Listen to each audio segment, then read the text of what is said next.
నమస్కారం వార్తలకు స్వాగతం. ముందుగా ముఖ్యాంశాలు. YCP leader Botsa Satyanarayana press meet, పలు అంశాలపై వివరణ.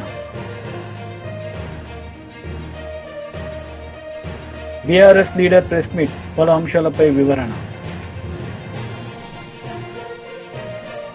బొత్స సత్యనారాయణ మీడియా సమావేశం నిర్వహించారు. ఈ సందర్భంగా పలు అంశాలపై ఆయన మాట్లాడారు. అంతా కూడా ఎంతో శాంతియుతంగా, సామరస్యంతో, సోదరభావంతో ఉన్న ప్రాంతం.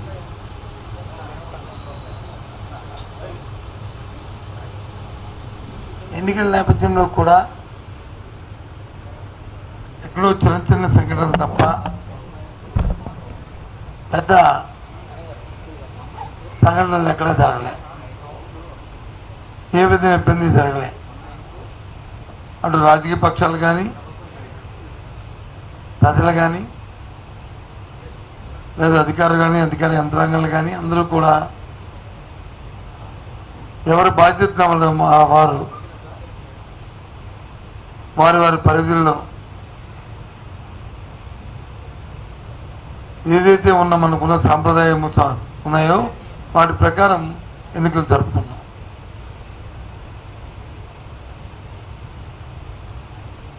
అయిన తర్వాత ఒకటి రెండు చిన్న చిన్న సంఘటనలు జరుగుతున్న నేపథ్యంలో వాటిని రాజకీయ లబ్ధి కోసం, రాజకీయ కోణంలో దయచేసి శాంతియుతంగా ఉన్న మా ఉత్తరాంధ్ర ప్రాంతంలో ఇటువంటి సంస్కృతి లేని నేపథ్యంలో రాజకీయాల కోసం లేనిపోయిన రాజకీయ ఆరోపణలు చేస్తూ వాటిని ప్రేరేపించొద్దని అన్ని పార్టీలని కోరుతున్నాను. ముఖ్యంగా పోలీసు వ్యవస్థను కూడా కోరుతున్నాను. నిష్పక్షపాతంగా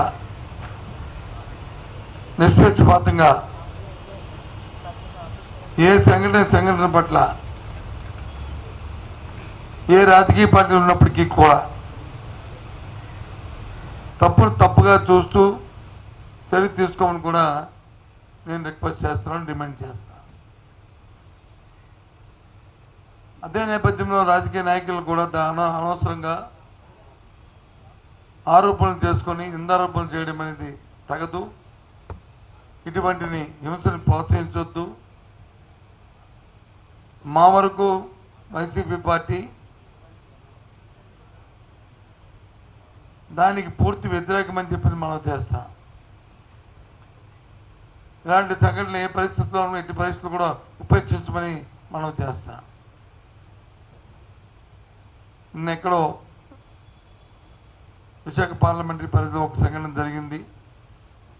దాన్ని వచ్చి రాజకీయ కోణంలో, రాజకీయ ఉద్దేశంతో లేనిపోయిన ఆపోదలు సృష్టిస్తూ మాట్లాడడం సమంజసం కాదని మనం చేస్తున్నాను. పూర్వపరాలు తెలుసుకొని చేయాలని, అలాగే సైమిల్టేనియస్గా నేను కూడా పోలీసు అధికారులతో మాట్లాడడం జరిగింది. ఒకవేళ నిజంగా దాన్ని రాజకీయ ప్రారంభం కానీ కక్షపూరితమైన చర్యగా అది అయితే మాత్రం నిష్పక్షపాతంగా చర్య తీసుకోవాలని కూడా డిమాండ్ చేస్తున్నాను. ఎందుకంటే మా ఉత్తరాంధ్ర ప్రాంతం ఎంతో సామరస్యంగా, సోదర భావంతో మెలిగే మనుషులు. రేపు 9వ తారీఖు నాడు జగన్మోహన్ రెడ్డి ప్రమాణ స్వీకారం చేసిన తర్వాత ఈ ప్రాంత ఎగ్జిక్యూటివ్ క్యాపిటల్గా వస్తూ ఎంతో ప్రపంచ స్థాయిలో ఈ పట్టణం అభివృద్ధి చెందుతున్న నేపథ్యంలో దీన్ని మనం కాపాడుకోవాల్సిన బాధ్యత, ఈ ప్రాంతాన్ని అభివృద్ధి చేసుకునే బాధ్యత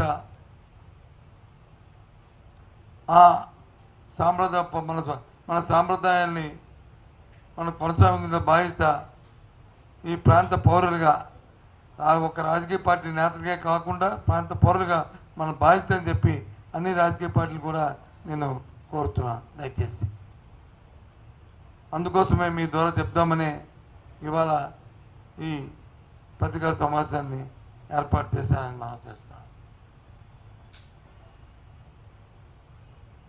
ఒకవైపు ఏమో మీరు ఖచ్చితంగా ప్రమాణ స్వీకారం చేస్తారని చెప్తున్నారు, ఇంకోవైపు ఏమో కంప్లైంట్లు ఇస్తున్నారు. మేమేమి కంప్లైంట్లు వచ్చి ప్రమాణ స్వీకారానికి కంప్లైంట్కి సంబంధం లేదు. కంప్లైంట్ దేనికి నిన్న గవర్నర్ గారిని కలిసామంటే మేము ఎలక్షన్ కమిషన్ ఎవరైతే నియమించిందో ఒక అధికారిని, ఓ రిటైర్డ్ పోలీస్ ఆఫీసర్ని లా అండ్ ఆర్డర్ సంబంధించి పర్యవేక్షించడానికి, ఆ అధికారి ఏకపక్ష నిర్ణయం తీసుకోవడం వల్ల ఏదైనా కంప్లైంట్, ఏదైనా ఒక ఫిర్యాదు వస్తే దాని మీద క్షుణ్ణంగా పరిశీలన లేకుండా చర్య తీసుకొని ఏ ప్రాంతంలో అయితే జిల్లాధికారులను మార్చారో ఆ ప్రాంతంలోనే సంఘటనలు జరిగిన సంఘటన పట్ల ముందు కానీ వెనక్కి కానీ దాని మీద ఆలోచన చేయలేదని, చర్యలు తీసుకోలేదని చెప్పాం. ఒక అధికారిని నియమించే ముందు ఇటువంటి సున్నితమైన సమయాల్లో అధికారి తాలూకా యాంటీడేట్ వెరిఫికేషన్ చేసుకోవాలి. పూర్వపరంలో వారి తాలూకా ఎక్స్పీరియన్స్, వారి ఉద్యోగ బాధ్యతలు నిర్వర్తించినప్పుడు జరిగిన సంఘటనలు అవన్నీ పరిగణలోకి తీసుకొని చేయవలసిన బాధ్యత ఉంది. అలా కాకుండా చేయడం వల్ల, ఆ తొందరపాటు నిర్ణయాల వల్ల ఈ జరిగాయని చెప్పని గవర్నర్ గారు ఫిర్యాదు చేశాం, సెంట్రల్ కమిషన్ ఫిర్యాదు చేశాం. దాని మీద నిన్న జరిగిన తర్వాత వచ్చిన ఉత్తర్వులు కూడా మనం చూసాం. అంతే తప్ప మాకే అభద్రతా భావంతో మేమేం చేయలే. ఎందుకంటే రాబోయే కాలం మళ్ళీ రాష్ట్రాన్ని పరిపాలించే వైఎస్ఆర్సీ పార్టీ కాబట్టి అటువంటి సంగతి పునరావృతం. టీడీపీ లీడర్ మీడియా సమావేశం నిర్వహించారు. ఈ సందర్భంగా పలు అంశాలపై ఆయన మాట్లాడారు. కార్యకర్తలు మీ మాటలు నమ్మే పరిస్థితిలో లేరు. ఒక చిన్న ఉదాహరణ, ఆర్టీఏ చిత్తూరు, మీ పిఎల్ఆర్ ప్రాజెక్ట్స్ వెహికల్ నెంబర్ కూడా చెప్తాను, సజ్జల జగన్మోహన్ రెడ్డి. మీ పిఎల్ఆర్ ప్రాజెక్ట్స్ వెహికల్సే AP39U E3857 exporting to other countries. అంటే మీ పెద్దిరెడ్డి కంపెనీలు, పిఎల్ఆర్ కంపెనీలు, మీ వెహికల్స్ అన్నీ కూడా ఎలక్షన్ షెడ్యూలు, ఎలక్షన్ ప్రకటనలన్నీ వచ్చిన తర్వాత ఈ ప్రక్రియ అంతా పూర్తవగానే మొత్తం మీ కంపెనీ, మీ నాయకుల కంపెనీల తాలూకా వెహికల్స్ అన్నీ కూడా ఇతర రాష్ట్రాలకి, ఇతర దేశాలకి పంపించేసుకుంటా ఉన్నారు. ముఖ్యమంత్రి ఏమో లండన్ పోతా ఉన్నాడు, పిఎల్ఆర్ కంపెనీ వెహికల్స్ ఏమో బయట రాష్ట్రాలకి, బయట దేశాలకి ఎక్స్పోర్ట్ అయిపోతూ ఉన్నాయి. రెండో పక్క ఎవరన్నా అమ్మించాలని సజ్జల, ఇవాళ నువ్వు మళ్ళీ సొల్లు కబుర్లు మొదలుపెట్టావు. ఇవాళ కేపాల్ కాన్ఫిడెన్స్ లెవెల్ ఏ స్థాయిలో ఉందో జగన్మోహన్ రెడ్డి కాన్ఫిడెన్స్ లెవెల్ కూడా అదే స్థాయిలో నిన్న ఉంది. కేపాల్ కాన్ఫిడెన్స్ లెవెల్కి, జగన్మోహన్ రెడ్డి కాన్ఫిడెన్స్ లెవెల్కి నిన్న సోషల్ మీడియాలో ట్రోలింగ్సే అర్థమవుతూ ఉన్నాయి. కాబట్టి పిచ్చి ప్రేలాపనలు మానేయండి. ల్యాండ్ టైటిలింగ్ యాక్ట్ మీ పుట్టి ముంచింది. మీ ప్రచార పిచ్చి, మీ ఫోటోలు పిచ్చి, మీరు తాత ముత్తాతలు ఇచ్చిన భూములను కూడా కొట్టేయాలని, దోచుకోవాలని మీరు చేసిన చట్టాలే మీ ప్రభుత్వానికి ఉరితాళ్ళైనాయి. ఇవాళ పెద్ద ఎత్తున ప్రజల్లో తిరుగుబాటు వచ్చింది. ఆ తిరుగుబాటు ఫలితమే జన సునామీ. ఆ జన సునామీ దెబ్బకే మీకు గంగుర్లు ఎత్తుతూ ఉన్నాయి. రోజుకొకళ్ళు వచ్చి మీడియా ముందుకి మాట్లాడుతూ ఉన్నారు. నేను అడుగుతా ఉన్నా, మొదటి క్యాబినెట్లో కానీ, రెండో క్యాబినెట్లో కానీ 40 మంది మంత్రులు ఒక్కడ కూడా ధైర్యంగా మీడియా ముందుకు వచ్చి మేం గెలుస్తామని మాట్లాడట్లేదు. 40 మంది మంత్రులు ఓడిపోతున్నారు. 5 ఏళ్ల పరిపాలనలో మీ మంత్రులు ఎవరైతే ఉన్నారో మొదటి క్యాబినెట్లో, రెండో క్యాబినెట్లో మంత్రులు ఎవడో కూడా మీడియా ముందుకు రావట్లా. మొత్తం ఎత్తిపోతున్నారు, మొత్తం ఓడిపోతున్నారు. ఇవాళ పెద్ద ఎత్తున ప్రతిపక్ష హోదా కూడా దక్కదని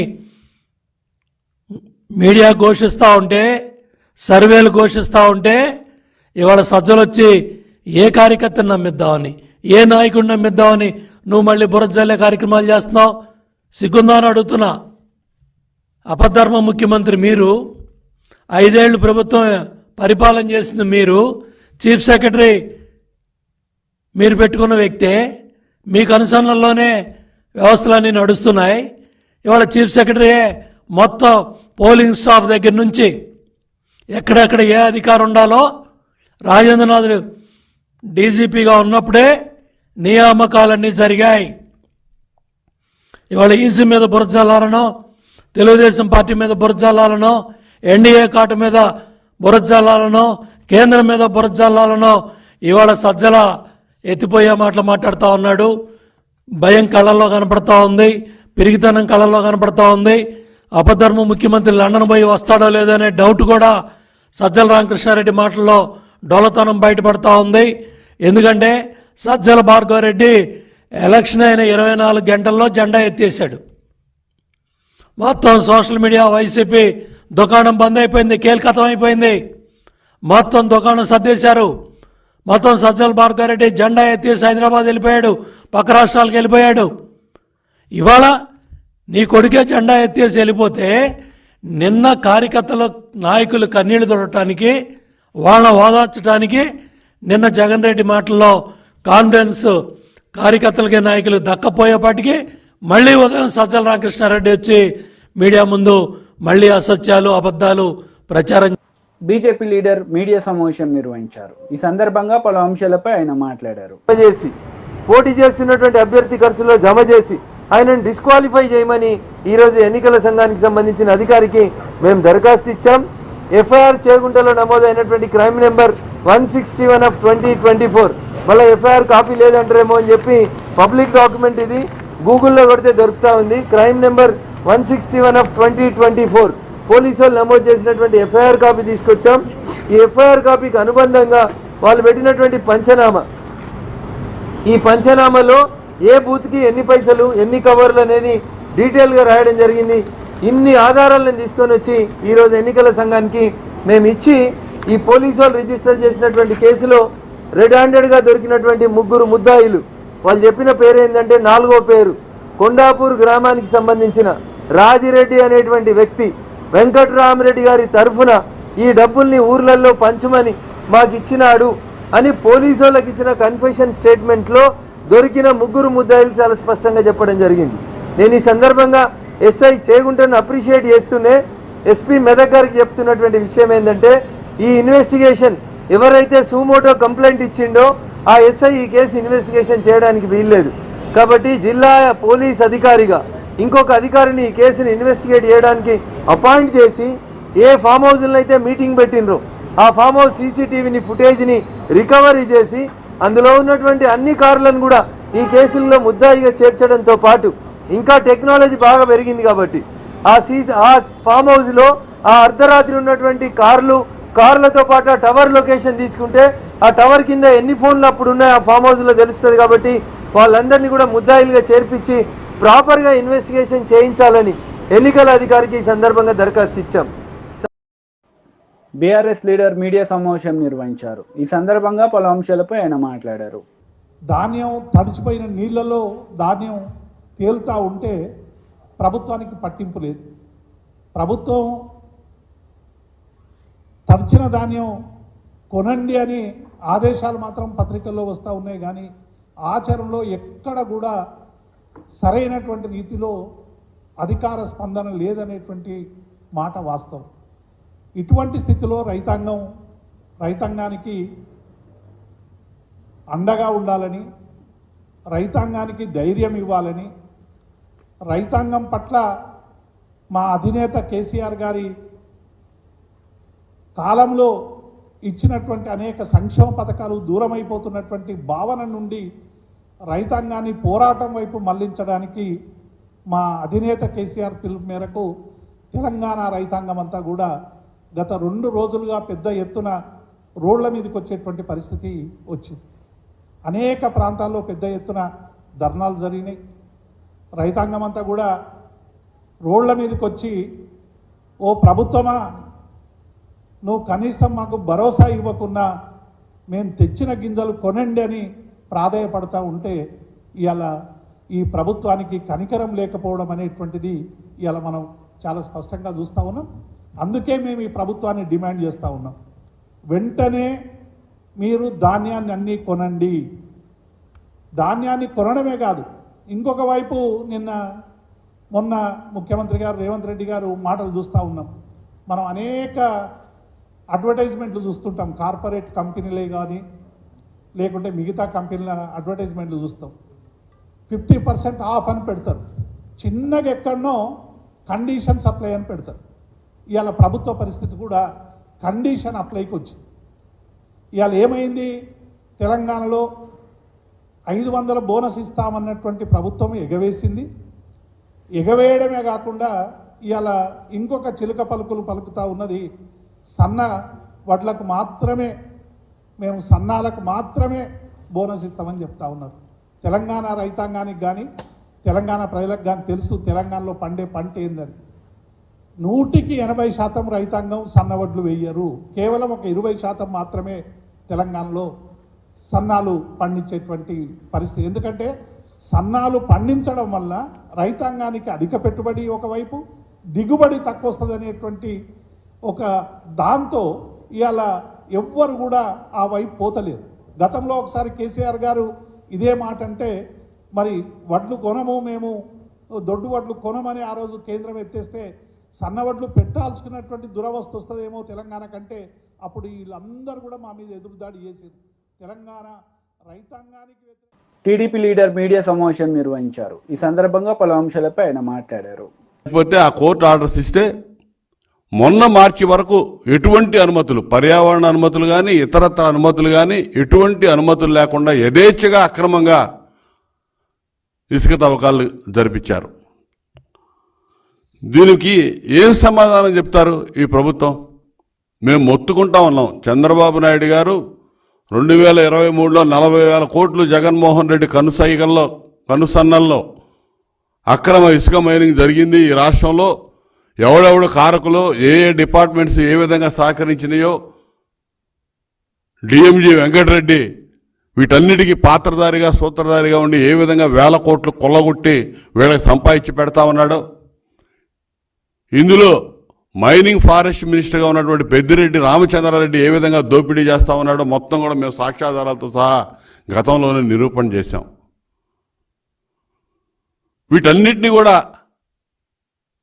అసలు లెక్క చేయకుండా ఎన్జిటి నేషనల్ గ్రీన్ ట్రిబ్యునల్ ఆదేశాలు లెక్క చేయలేదు, సుప్రీంకోర్టు అంటే లెక్కలేదు, అసలు వ్యవస్థలంటే లెక్కలేదు. వీళ్ళ ఇష్టానుసారం అక్రమంగా ఇసుక తవ్వకాలు సాగిస్తానే ఉన్నారు యథేచ్ఛగా.